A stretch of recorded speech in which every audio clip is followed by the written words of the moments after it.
자, 안녕하세요. 네, 황진범입니다. 자, 이번 풀이는 회계관리 2급입니다. 자, 회계관리 2급은 3회 회계법인 주최에서 하고 있고요. 게다가 문제은행식이라서 문제 유출은 하고 있지 않아요. 그래서 이 홈페이지에서 공식적으로 올라오는 거는 1년에 한 번씩 올라오는 문제로서 해당 문제는 2020년도에 해당하는 회계관리 2급의 기출문제 풀이를 해보도록 하겠습니다. 사실 이 문제를 이제 보고 그 문제를 풀어볼 때 사실 이 문제가 왜 틀렸는지 나도 모르는 그런 상황이 발생하게 돼요. 왜 틀렸지 이러면서 책을 찾아도 어디서 어떻게 찾았는지도 잘 모르시는 분들도 계시고, 그렇기 때문에 이번 공식 홈페이지에서 올라온 이 문제에 대한 풀이 해설을 한번 해보려고 합니다. 자, 그러면은 회계관리 2급 한번 보도록 하겠습니다.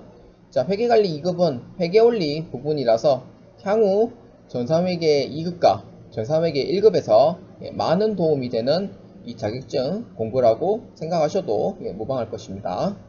자, 본 문제는 2020년도 기준이므로 현재 시행되는 기준 등과 내용이 다른 부분이 있으니 유형만 참고하시길 바랍니다. 막상 쳐보면은 비슷한 문제 많아요.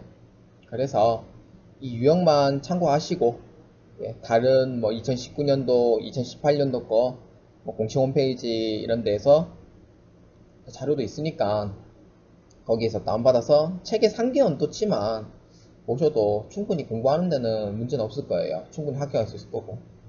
그리고 총 40문제이기 때문에 28문제 이상을 맞추면은 충분히 합격을 할 수 있는 자격증입니다. 자, 문제 1번입니다.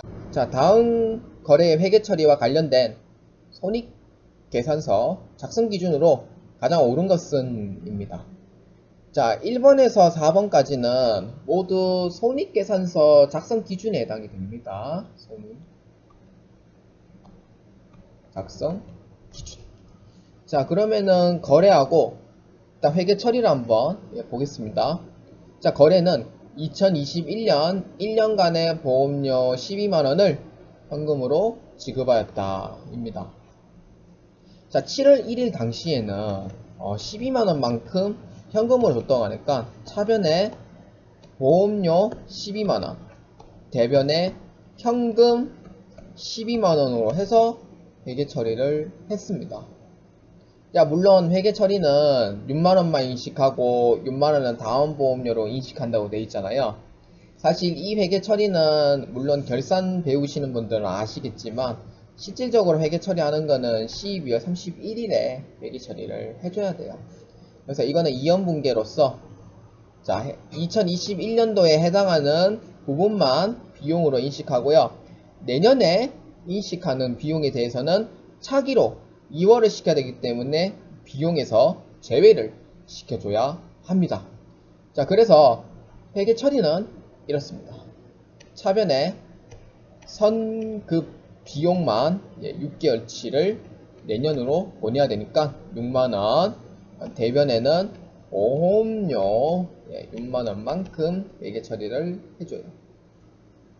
자, 보험료는 비용의 발생, 그 다음에 대변의 보험료는요 비용의 소멸입니다.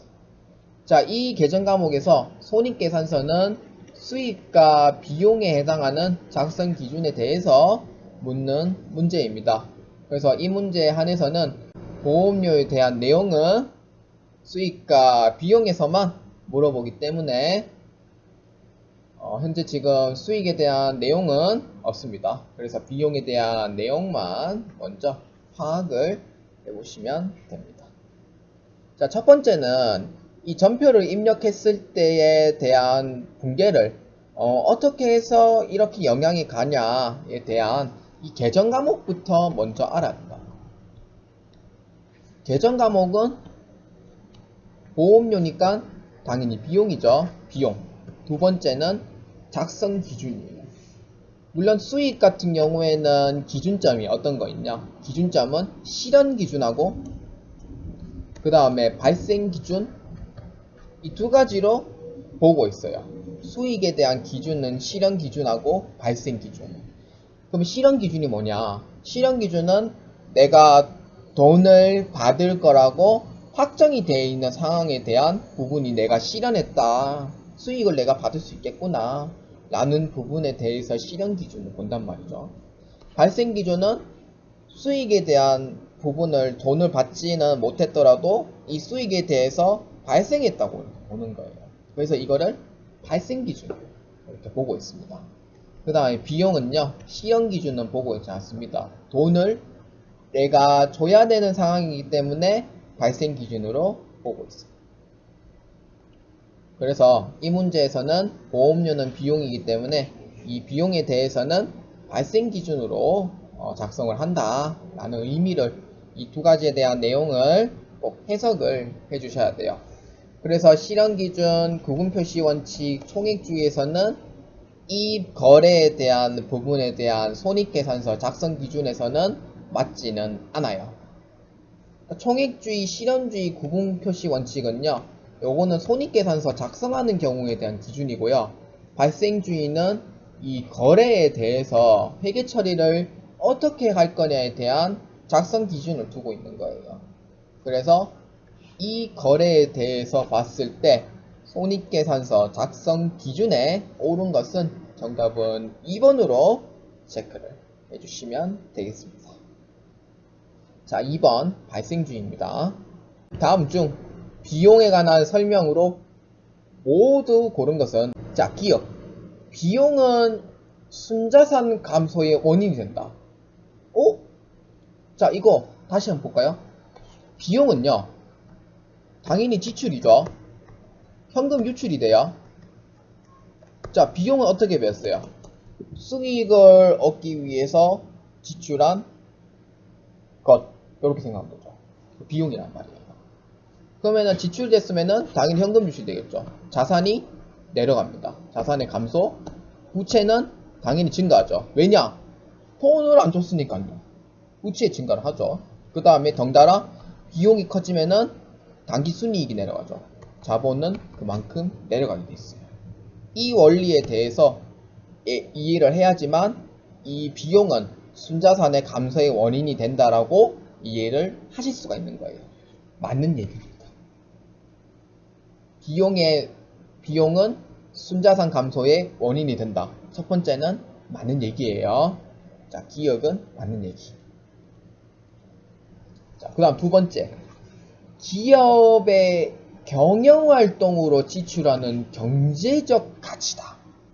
물론 당연히 지출하는 거는 맞아요. 지출하는 거는 맞고, 경제적 가치인 것도 맞아요. 지출을 하는 거는 맞고, 그러니까 비용으로서는 지출하니까 당연히 경제적 가치가 맞는 얘기죠. 그래서 니은에 대한 얘기는 맞는 얘기예요. 자, 그러면 디귿 볼까요? 다시 적을게요. 비용은 지출과 관련되어 있는 부분이 맞아요. 자, 디귿 봅시다. 기업이 일정 시점 돼 있어요. 일정 시점. 이거 중요한 의미죠. 여기서 틀렸어요. 왜? 재무상태표가 일정 시점이란 말이죠. 자, 요거 잘 기억해 주셔야 돼요. 재무상태표는 일정 시점, 12월 31일 현재를 통해서 시점을 얘기를 합니다. 손익계산서는 일정 시점이 아니죠. 일정 기간의 의미예요. 일정 기간. 손익계산서는 일정 기간의 의미예요. 일정 기간. 일정 기간이니까 디귿 자체 다 틀렸죠. 왜냐? 일정 시점이 아닌 일정 기간이라고 봐. 그리고 그 뒤에 거 틀렸죠. 소유하고 있는 재화나 권리다. 이거는 수익비용 절대 아니에요. 재화나 권리에 대한 부분은요, 수익비용이 아니에요. 뭐냐? 자산이죠. 매출 채권의 의미를 하는 자산입니다. 꼭 기억해 주셔야 돼요. 그 다음에 리을. 기업의 지속적인 영업활동에 따라 획득하거나 실현한 금액이다. 실현에 한번 동그라미 쳐볼까요? 1번 문제 내가 했었죠. 1번 문제에 실현이라고 하면은 실현주의, 즉 수익을 의미를 합니다. 지금 이 문제 설명하는 거는 비용이란 말이에요. 그래서 리을에 대한 부분도 비용에 대한 얘기가 아니기 때문에 답이 될 수가 없습니다. 그래서 실현은 수익에 해당하는 부분이라서 비용이 아니다. 이렇게 체크하시면 됩니다. 자, 그래서 2번의 답은 몇 번이냐? 예, 정답은 1번 기역과 니은이 정답에 해당이 된다. 이렇게 체크를 해주시면 됩니다. 다시 한 번 더 볼까요? 3번은 일정 시점이 아니라고 했었죠. 예, 일정 기간을 의미를 하고요. 그리고 제한화 걸리는 자산을 의미를 한다고 했었습니다. 자, 그리고 4, 리을에 관한 부분은 수익을 의미를 한다 했었죠. 실현주의. 그래서 비용에 대한 얘기가 아닙니다. 그래서 정답은 1번 체크해 주시면 됩니다. 자, 3번 문제입니다. 다음 중 재무상태표에 관한 설명으로 가장 올바르지 않은 것은 입니다. 자, 이 문제에서는 지금 재무상태표에 대한 설명을 묻고 있어요. 재무상태표에 대한 설명을 묻는 건 뭐죠? 이 재무상태표에 대한 이 내용을 정확하게 알고 있냐, 모르고 있냐, 이 부분에 대해서 파악을 하는 문제입니다. 자, 1번부터 볼까요? 재무상태표의 자산과 부채는 유동성이 큰 항목부터 배열하는 것을 원칙으로 한다. 큰 항목. 맞죠? 맞는 얘기예요. 유동성이 가장 큰 항목부터 배열해요. 이 뜻은 뭐죠? 현금화가 가장 빠른 순서를 의미를 하고 있는 거예요. 현금화가 가장 빠른 순서, 유동성이 큰 항목. 1번에 대한 얘기는 맞는 얘기가 돼요. 그 다음에 2번 재무상태표는 기업의 자산 동그라미 쳐볼까요? 이에 대한 채권자의 몫과 주주의 몫을 구분하여 표시해야 한다. 맞는 얘기죠. 채권자의 몫은 뭐예요? 당연히 매출 채권에 대한 자산을 얘기를 하겠고, 그 다음에 부채를 의미를 할 수가 있겠죠. 그 다음에 주주의 몫은 당연히 자본에 대한 의미를 가지게 돼요. 그래서 2번에 대한 얘기는 맞는 얘기예요. 자, 3번 볼까요? 재무상태표에는 보고기간 종료일, 그 다음에 상호, 측정 단위를 표기해야 한다. 측정 단위는 뭐죠? 그렇죠. 원이나 뭐 천원 단위를 얘기를 합니다. 보고기간 종료일 언제냐면요. 항상 12월 31일 현재를 의미를 하죠. 그래서 보고기간 종료일, 그 다음에 상호, 측정 단위 이 세 가지에 대한 부분은 올바른 표현입니다. 그래서 3번은 맞는 얘기입니다. 자, 재무상태표는 기업의 유용한 의사결정을 위한 관리액의 구성요소다. 관리액인가요? 여기서부터 의문을 가지죠. 우리가 지금 하고 있는 이 문제에서는 관리액이 아니에요. 뭐죠? 회계원리죠. 지금 우리가 배우는 게 회계원리. 회계원리는 재무 회계에서 포함되어 있는 그 부분의 일부를 따온 게 회계원리예요. 우리는 재무회계의 구성요소를 담그고 있는 게 재무상태표라는 거예요. 관리회계는 뭐예요? 관리회계는 내부에 이러한 의사결정을 위한 구성되어 있는 게 관리회계예요. 보고서가 없죠. 수시로 보고하죠. 재무제표가 딱히 뭐 표기될 것도 없고, 그래서 0보다 크면은 내가 이 투자안을 하는 거고 0보다 작으면은 이 사업안을 안 한다는 거예요. 내부의 의사결정을 위한 목적을 담고 있는 게 관리회계란 말이에요. 그래서 정답은 4번으로 체크해 주시면 됩니다. 4번에 대한 얘기는요, 관리회계가 아닌 재무회계에 대한 구성요소다라고 하는 게 정답이 됩니다. 문제 4번입니다. 주식회사 3일에 자산과 부채가 다음과 같을 경우 3일의 순자산, 즉 자본은 얼마인가 입니다. 자, 이 문제는 자본 등식을 먼저 알고 계셔야 돼요. 자본 등식. 자본 등식은 뭐죠? 자산은 부채 더하기 자본. 자, 요렇게 배우신 분도 계시겠죠? 아니면은 자산에서 부채를 빼면은 자본이다. 이렇게 배우신 분도 계실 거예요. 두 개에 대한 이 얘기에 대한 부분은 다 맞는 얘기가 돼요. 그래서 자산은 부채 더하기 자본, 그 다음에 자산은 부채를 빼면은 자본이 된다. 이렇게 해주시면 됩니다. 요게 이제 첫 번째고요. 두 번째는 이 자산 개정 과목과 이 부채에 대한 개정 과목을 분류를 시켜줘야 돼요. 그래야지 이 문제에 대해서 정확한 답을 찾으실 수가 있겠습니다. 자, 매출 채권 되어 있습니다. 매출 채권은요, 외상 매출금하고 받으러움의 합친 용어입니다. 자산입니다.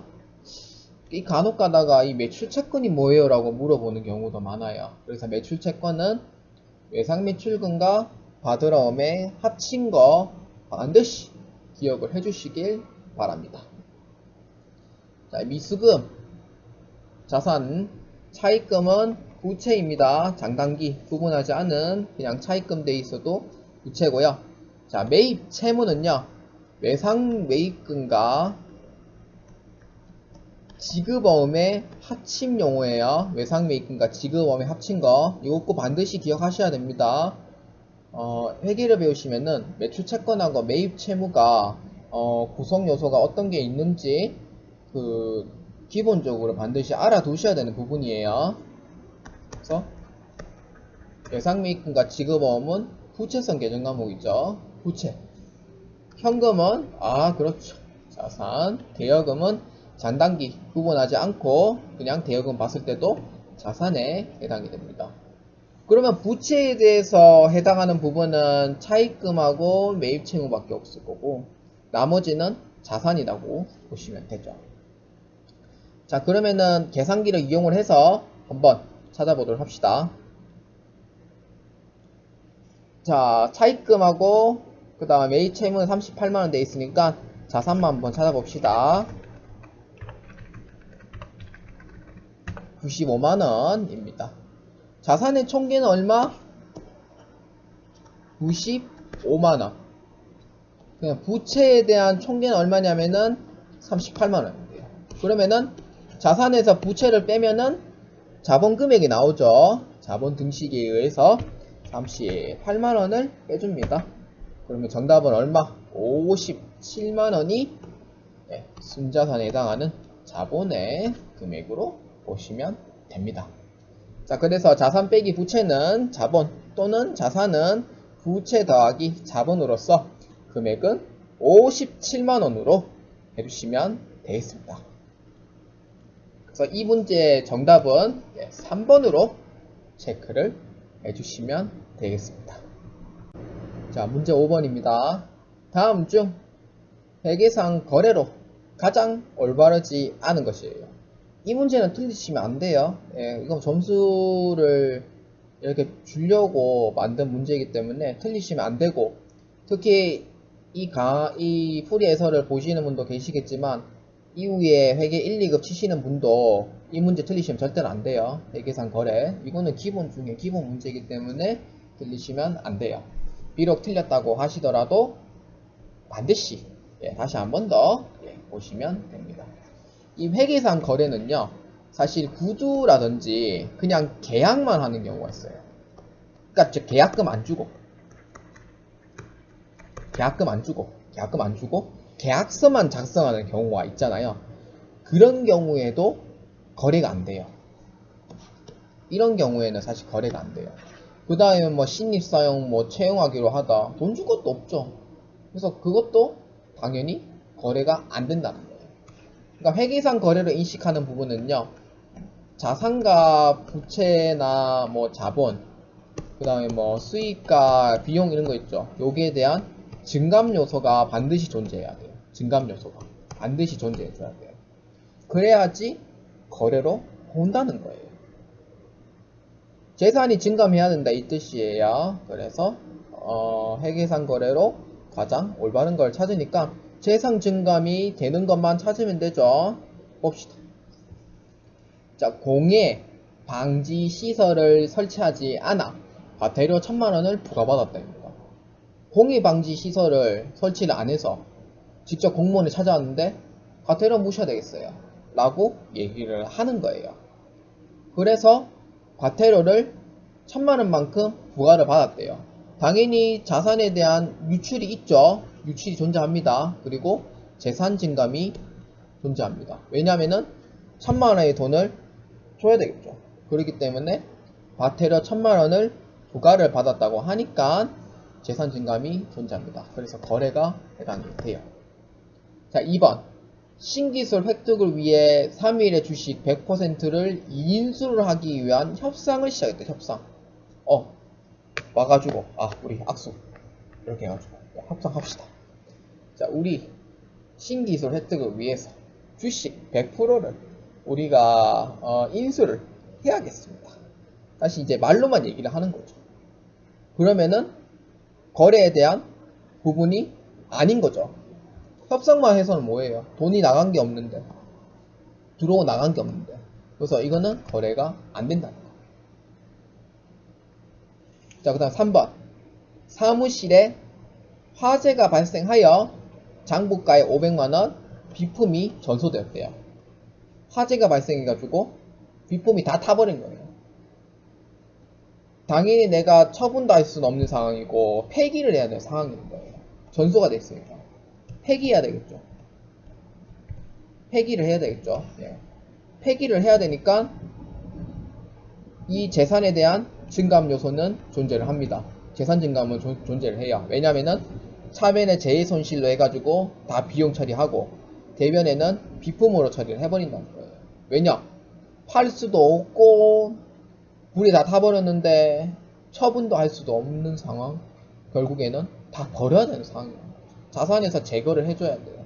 그래서 이건 내부 거래이기 때문에 내부 거래로서도 재산 증감이 존재하기 때문에 거래가 해당이 됩니다. 3번은 거래에 해당이 돼요. 보험금을 지급받았다고 하니까 당연히 이제 재산 증감이 존재를 하죠. 그렇기 때문에 4번은 거래가 맞아요. 자, 그래서 정답 몇 번이냐면은 거래로 올바르지 않은 거예요. 그러니까 즉 거래가 있는 거, 거래가 없는 거, 거래가 있는 건 3개고 거래가 없는 게 1개죠. 그래서 정답은 2번으로 체크를 해주면 됩니다. 그래서 5번의 답은 2번입니다.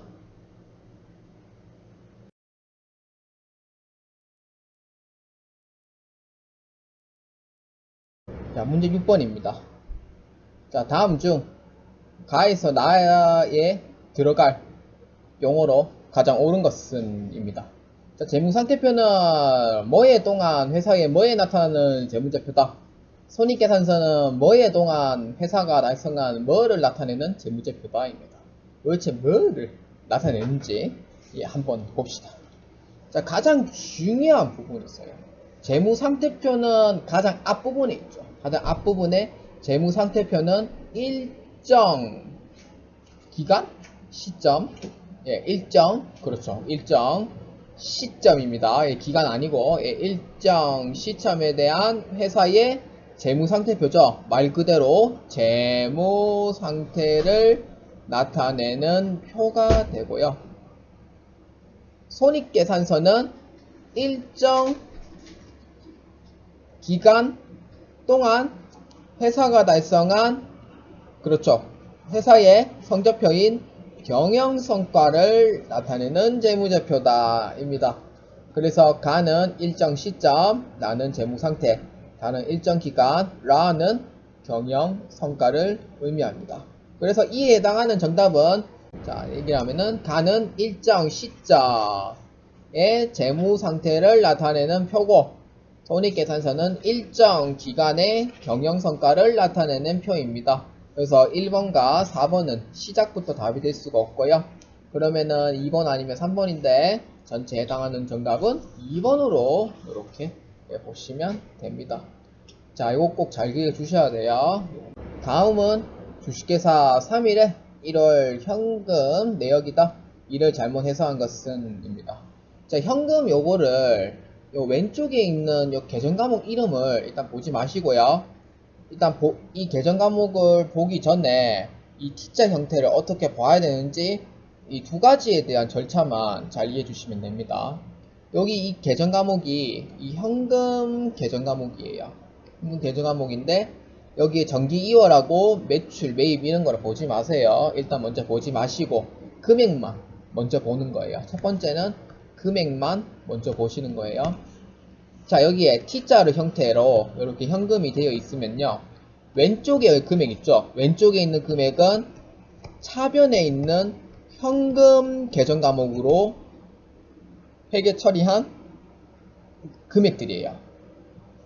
그리고 오른쪽에 있는 금액들 있죠. 오른쪽에 있는 금액들은 현금 계정 과목이 대변에 있는 계정 과목이라고 먼저 파악을 하시는 거예요. 그래서 이 현금 계정 과목이 T자의 왼쪽에 있는 금액은 차변에 해당하는 현금 금액이고, 현금 금액이 오른쪽에 있는 금액은 대변에 있는 현금 금액이다. 이렇게 먼저 해석을 하는 거예요. 그리고 이 두 번째는 매출, 단기대여금, 매입, 당좌예금 돼 있죠. 요거는 대변에 해당하는 계정 과목들이에요. 오른쪽에 있는 경우에는 차변에 해당하는 계정 과목입니다. 그래서 현금을 예를 들어서 1월 24일자 매입을 보면은 차변에 매입 7,000원이고요. 대변에 현금 7,000원. 요렇게 해서 계정 과목을 차변과 대변을 먼저 적어 보시고 이 문제에 해당하는 답을 고르시면 되겠습니다.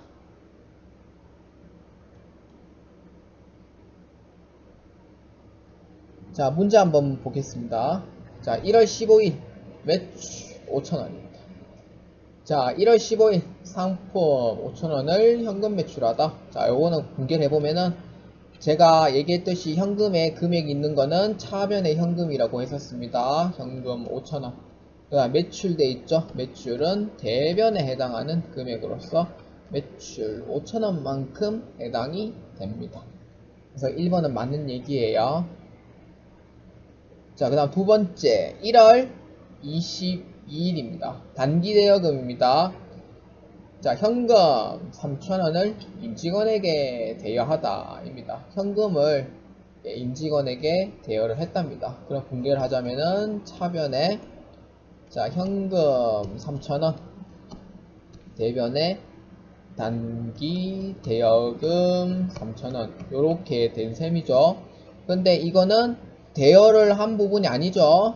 임직원에 대여를 했으면은 차변에 단기 대여금으로 회계 처리하고요. 대변에는 현금으로 해가지고 회계 처리를 했어야 돼요.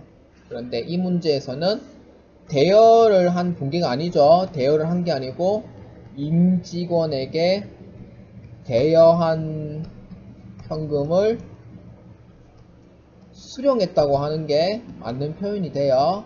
그래서 1월 22일은 답이 아니다 입니다. 1월 22일 자체에 대한 금액이 잘못됐죠. 분개도 반개로 되어 있기 때문에 2번은 맞는 얘기가 아니에요. 자, 3번 볼까요? 자, 1월 25일입니다. 자, 1월 25일자 당좌예금입니다. 자, 1월 25일 현금 2,000원을 당좌예금 통장에 입금하다 입니다. 당좌예금 통장에 입금했다는 것은 당좌예금 계정에 현재 지금 예입을 한 거예요. 그래서 차변에 당좌예금 2,000원 대변에 현금 2,000원입니다. 현금 계정 과목이 금액이 오른쪽에 있죠. 그래서 현금 계정 과목은 기준점을 보았을 때 대변에 해당이 되기 때문에 차변에 당좌예금으로 넣는 게 맞는 표현입니다. 3번에 대한 얘기는 맞는 얘기예요. 자, 그럼 마지막 볼까요? 1월 31일 현금 기말 잔액은 9,000원이다 입니다. 자, 대차 평균의 원리에 의해서 차변에 있는 금액 총 18,000원이 돼야 되고요.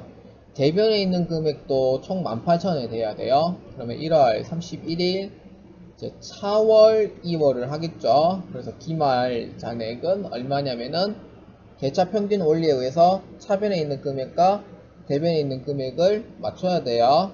그래서 대차 평균 원리에 의해서 1월에 기말에 해당하는 금액은 9,000원이 맞습니다. 그래서 이 문제의 정답은요, 2번으로 체크를 해주시면 되겠습니다. 자, 8번 문제입니다. 다음은 12월 31일이 결산일일, 주식회사 3일에 매도가능 증권 거래 내역이다. 2022년 손익계산서에 계상하는 매도가능 증권 처분 손익은 얼마인가입니다. 평가 아닙니다. 처분 손익입니다. 문제 잘 읽어보셔야 됩니다. 처분. 자, 이 문제는 매도 가능 증권에 대한 평가 손익 있죠. 이 평가 손익이 이 자본에 해당하는 이 부분을 상계 처리를 해줘야 돼요. 상계 처리. 물론 평가할 때도 상계 처리해주고요. 처분하는 경우에도 똑같이 상계 처리를 해줘야 돼요. 매도하는 증권 평가 손익은 미실현 보유 손익이긴 합니다. 미실현 보유 손익이라서 사실상 이 금액이 내 주머니에 돈이 들어온 게 아니에요. 그래서 실현 손익으로 보진 않습니다. 그래서 매도하는 증권 평가 손익에 대해서는 미실현 보유 손익으로서 자본에 분류를 시켜요. 그래서 처분하는 경우에는 이 매도하는 증권 평가 손익에 대한 부분 있죠. 이 부분을 모두 상계 처리를 해줘야 됩니다. 모두 상계 처리를 해줘야 돼요. 자, 이 문제 한번 봅시다. 자, 2021년 6월 1일입니다. 주식 2000주를 주당 5,000원에 취득했답니다. 그래서 얼마냐면은 1,000만원에 매도하는 증권의 장부금액만큼 투자를 했습니다. 자, 그리고 2021년 12월 31일 A 주식의 주당 공정 가치는 5,500원이다 라고 되어 있어요. 그러면은 내가 취득하는 금액은 장부 금액은 한 주당 5,000원인데 12월 말일에 마감 금액을 보니까 5,500원이에요. 자, 500원에 가치가 올랐죠. 500원 가치가 오르고 2주니까 금액이 100만원만큼 상승을 한 거예요. 자, 금액은 100만원. 자, 분계 처리를 하면은 매도하는 증권 평가 이익을 대변에 분계 처리를 했습니다.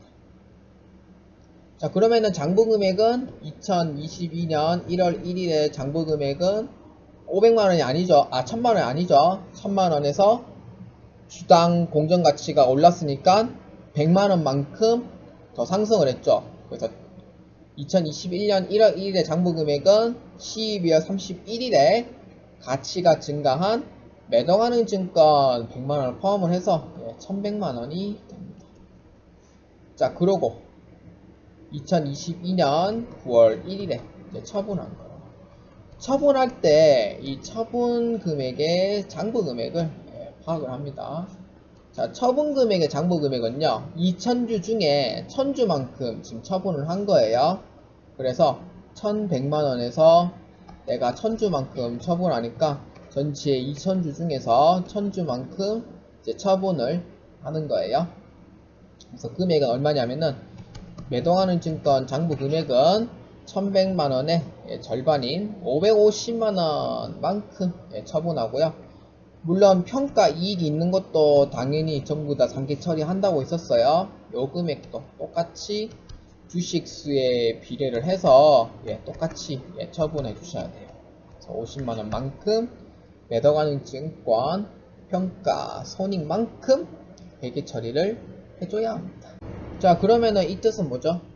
9월 1일에 주당 4,800원을 처분했으니까 장부 금액은 1100만원에서 반인 550만원만큼 처분하고, 그 다음에 평가 이익도 50만원만큼 똑같이 상기 처리를 해줘야 돼요.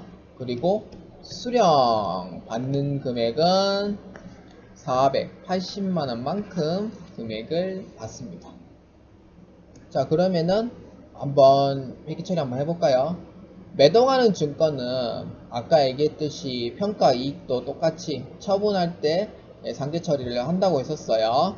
그래서 대변에 매도 가능 증권 2000주 중에서 1000주만큼 던진 거예요. 그래서 장부 금액 550만원 만큼 처분하고, 그 다음에 차변에는 매도 가능 증권, 평가 이익은 처분 시 모두 상기를 해줘야 돼요. 비율만큼. 그래서 얼마냐면은 50만원.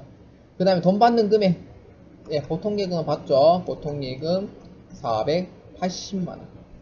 자, 그러면은 차변에 있는 금액이 530만원이고 대변에 있는 금액이 550만원이 돼요. 자, 그래도 손실이죠. 평가 이익 다 상계를 하고 나서도. 그래서 차변에 매도 가능 증권 처분 손실 20만원만큼 회계 처리를 해주면 됩니다. 그래서 이에 해당하는 정답은 3번인 처분 손실 3번으로 체크를 해주시면 되겠습니다.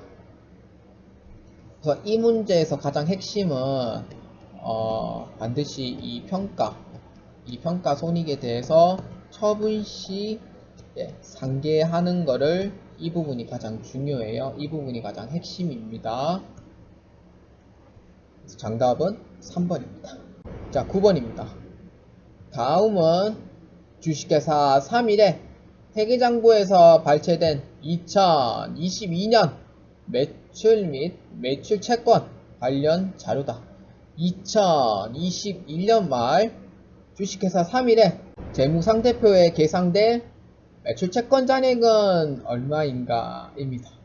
자, 이 문제는 어려운 문제가 아니에요. 진짜 어려운 문제가 아니기 때문에 이 문제 같은 경우에 나온 경우에는요, 반드시 T자로 한번 그려봐요. T자로. 매출 채권은 매상매출금 받으러 오면 합친 거입니다. 자, 매출 채권은 자산이죠. 항상 기초는 차변에 들어갑니다. 21,000원. 그 다음에 외상 매출액은 얼마이냐면은 439,000원. 이렇게 되죠. 그럼 회수하는 경우에는 당연히 매출 채권이 대변으로 넘어가게 됩니다. 30만원. 그럼 나머지 금액이 기말 잔액이 되겠죠. 기말 잔액. 찾으면 됩니다. 물론 차변과 대변의 대차평균 원리에 의해서 금액이 같아야 됩니다. 자, 차변에 있는 금액은 얼마? 자, 기초에 21,000원과 439,000원 만큼 더해줘요. 그러면은 차변에 해당하는 금액은 46만원이 돼야 되겠고, 그러면은 대차평균의 원리에 의해서 대변에 있는 금액도 똑같이 46만원이 돼야 돼요. 그래서 회수하는 금액 30만원 만큼 차감하면은 16만원이 기말 매출 채권에 해당하는 금액이 됩니다. 16만원. 그래서 정답은 몇 번이냐면요, 2번으로 체크를 해주시면 되겠습니다. 이 문제는 어려운 문제가 아니에요. 혹시 이런 형태의 문제 나오면은 T자로 그려서 기초금액, 그 다음에 외상매출금액, 회수금액만큼 빼가지고 나머지 기말금액을 찾으시면 됩니다. 자, 10번입니다. 다음 중 재고자산에 관한 설명으로 가장 올바르지 않은 것은 입니다. 자, 1번 상품을 보관하는 과정에서 파손, 마모입니다. 물론 보관하는 과정에서 관리를 잘못하다가 파손이나 마모되는 경우도 있어요. 그래서 실질 재고 수량이 회계장부상 수량보다 적은 경우에요. 그래서 실질 수량이 80개고 회계상 장부금이 100개라고 하면은 20개만큼 피하져 있는 거죠. 그래서 이 경우에 재고자산 감모 손실로 분류되는 게 맞습니다. 장부 수량과 실제 수량이 다른 경우에 한해서 재고자산 감모 손실로 분류가 됩니다. 자, 2번입니다. 정상적인 영업활동 과정에서 판매를 목적으로 구입한 물건은 상품으로 해결합니다. 당연하죠. 판매를 목적으로 구매한 거는 상품이 맞아요. 직접 제조한 물건은 제품으로 구분한다. 이것도 맞는 얘기예요. 다 만들어진 거를 구입한 거는 상품이 맞고요. 우리가 직접 만들어서 판매하는 거는 제품이에요. 그래서 이거 맞는 얘기입니다. 자, 3번입니다. 재고자산의 시가가 장부금액 이하로 하락하여 발생한 평가 손실은 재고자산의 차감 계정으로 표시한다. 이 맞는 얘기예요. 물론 매출원가에 포함을 합니다. 재고자산 평가 손실은 매출원가에 포함하고요. 회복하는 경우에는 매출원가에서 제외를 시켜줘야 돼요. 그리고 평가 충당금 있죠. 평가 충당금에 대한 표시한 것도 맞는 얘기예요. 그럼 정답은 4번밖에 없죠. 자, 4번 볼까요? 재고자산 취득과 관련된 매입 수수료, 운송, 운임, 수입, 관세 등 매입 부대 비용 한번 동그라미 쳐볼까요? 재고자산 취득원가에 포함되지 않는다 라고 되어 있어요. 뭐죠? 그렇죠. 부대 비용이죠. 부대 비용은 구입 시 포함을 한다 안 한다? 포함을 한다는 거예요. 그래서 정답은 4번입니다. 올바르지 않는 것은. 그래서 부대 비용으로서 전부 다 포함을 시켜줘야 합니다.